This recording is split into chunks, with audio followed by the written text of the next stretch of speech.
কারবালার ইতিহাসের কথা মনে পড়ে যায়। যেমন বাংলাদেশের মধ্যে কিছু সুন্নি আছে, দেখবেন সুন্নিয়াতের দাবি করে।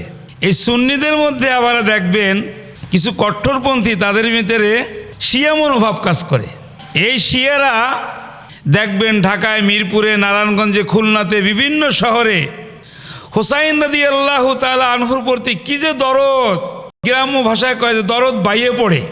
হুসাইন রাদিয়াল্লাহু তাআলা আনহু দরদ দেখাইয়া তারা তাজিয়া সাজায়, তারা 10ই মুহররমে নিজের শরীরে নিজে আঘাত করে, ছুরি দিয়া পর্যন্ত নিজের শরীর কাটে, নিজের শরীরকে রক্তাক্ত করে, আর হায় হাসান হায় হোসেন বলে হাসান হোসাইনের দরদ মোহাব্বত তারা পৃথিবীর মানুষকে দেখাইয়া ভুল একটা মেসেজ দিতে চায়।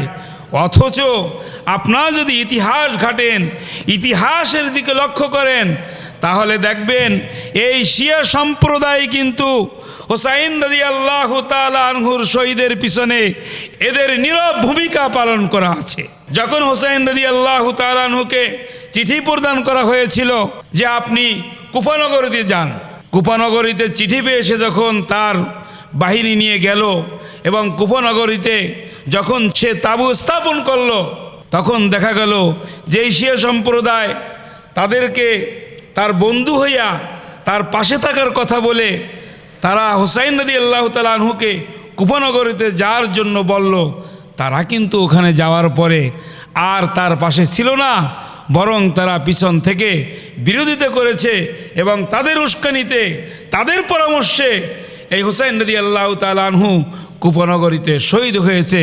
সুতরাং বাংলার মুসলমান, আহলে সুন্নাত ওয়াল জামাত, আপনারা সাবধান, এই শিয়া গোষ্ঠীর থেকে সাবধান। এরা কিন্তু মুনাফিক, শুধু মুনাফিক বলেই এদেরকে শেষ করলে হয় না, এরা কাফের, এরা কাফের। সাবধান, শিয়াদেরকে যে যেখানে পাবেন বাংলার জমিন থেকে উৎখাত করার চেষ্টা করবেন। এদের সাথে কোনো মুআমালাত, মুআশিরাত, কোনো লেনদেন, কোনো ওঠা বসা এদের সঙ্গে করবেন না। এরা কিন্তু চরম মুনাফিক এবং কাফের।